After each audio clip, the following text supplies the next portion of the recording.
This lecture is on the anatomy of the vitreous. And as definitely you all know, the vitreous is a transparent, colorless hydrophilic gel that fills the majority of the compartment of the eye, related anteriorly to the lens and ciliary body and posteriorly to the retina. Its functions are twofold. The first, it acts as an optical medium, and the second is that it gives mechanical support to the retina. Physically, it has got the following properties. The weight is about 4 grams, the volume is 4 cc's, which represents 2/3 of the volume of the entire globe. It's composed of collagen fibers that are electrostatically neutral, that is, they cannot be cross-linked, and they allow the vitreous volume to expand. Biochemically, 99% of the structure of the vitreous is water, with hyaluronic acid and glucosaminoglycans dissolved in this water. Chemically, 0.9% of the structure is salts, 0.08% is protein, and 0.02% is mucopolysaccharides. There is an active transport process activated via an active pump that is energy consuming at the level of the ciliary body, retinal pigment epithelium, and the retinal vessels.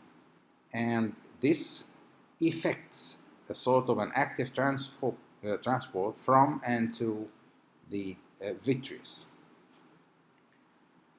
The vitreous represents the largest and simplest connective tissue piece in the whole of the human body and is divided into 3 parts. First is the hyaloid layer or membrane, anterior and posterior, the cortical vitreous, and the medullary vitreous. The hyaloid layer is not a true membrane, but it is rather the outermost surface of the vitreous. This outermost surface of the vitreous is presented as the anterior hyaloid membrane or surface and a posterior hyaloid membrane or surface. The anterior hyaloid membrane covers the vitreous body anteriorly and extends for 1.5 mm from the ora serrata in contact with the pars plana, the ciliary processes, the zoniole, and the posterior lens capsule. It forms a sort of a ring about 9 mm in diameter called the hyaloidocapsular ligament of Vigor, and the Berger's space is in its center. The anterior hyaloid membrane connects with the valley between the ciliary processes by the hyalociliary zoniole, with the lens by the retrolental ligament, to the inner face of the posterior 1/3 of the ciliary processes circumferentially by the coronary ligament, and at the level of the mid-zone of the pars plana circumferentially again by the median ligament. And here is on the figure, the retrolental tract is the connection between the lens and the vitreous. The coronary tract is the connection circumferentially between the inner surface of the ciliary body and the vitreous, and the median tract is the connection between the vitreous and the posterior part of the ciliary body, and the most peripheral part is the pre-retinal tract. This area behind the lens is the retrolental zone, and the coronary and median tracts are the intermediate zones, and the pre-retinal tract is the pre-retinal zone. Here is another colored figure showing the pars plana, pars plicata, the ora serrata, and of course the sclera, choroid, and retina. And the anterior hyaloid face is connected to the lens by the Vigor's ligament, as we said, the hyaloidocapsular ligament. It's puckered anteriorly, forming the Eggers line. Berger's space is the space behind the posterior pole of the lens. It's the retrolental space of Ergelit, sometimes called so. The cloacae canal is the embryological remnant of the hyaloid artery, and this is the depression in the center of the optic disc where the cloacae canal is attached, called the area of Martigiani. Now, the posterior hyaloid membrane extends back from the vitreous base to the optic disc in contact with the internal limiting membrane of the retina. Now we come to the second part of the vitreous, which is the cortical vitreous. This is the peripheral zone of the vitreous. It's about 100 microns in thickness, with more condensed fibrillar vitreous containing type 2 collagen fibrils interspersed with sodium hyaluronate and mucopolysaccharides, containing hyalocytes, which are the vitreous cells that synthesize the hyaluronic acid. And then we come to the main bulk of the vitreous, which is the central part forming the majority of the vitreous, which is the medullary vitreous, and it is similar to the cortical vitreous except in two aspects. First, it is cell-free. That means it has got no hyalocytes, and its fibrils are less condensed. Now we come to the attachments of the vitreous, and these are to the optic disc, the back of the lens, the fovea region, and to the ora serrata, and this is where the vitreous base forms.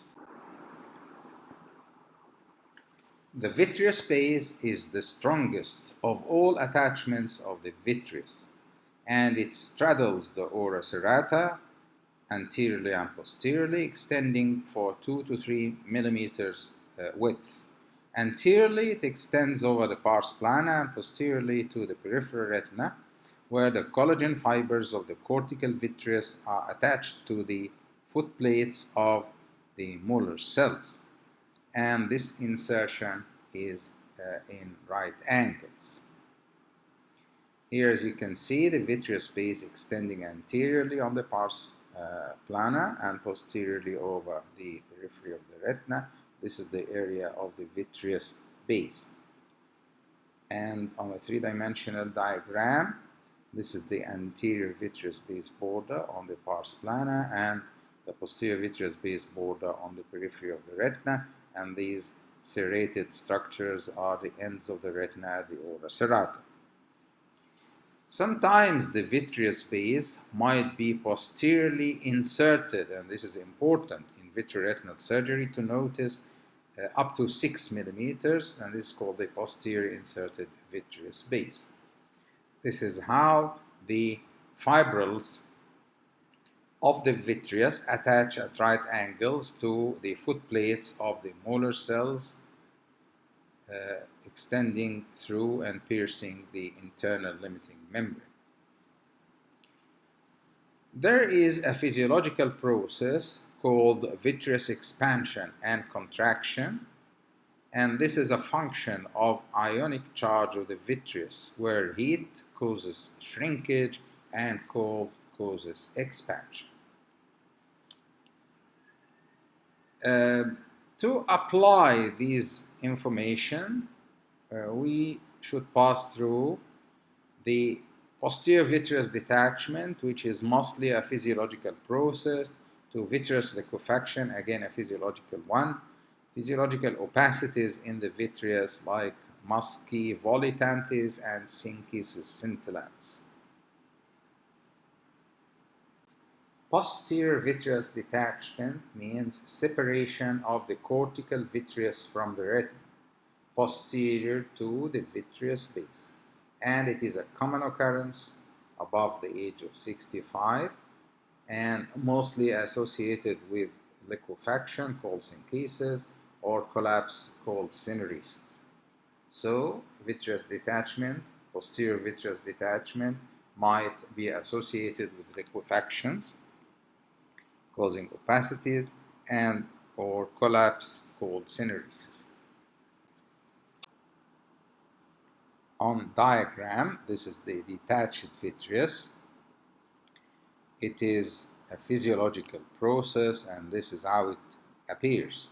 This is completely the contrary to retinal detachment, which is pathology and has to be treated promptly.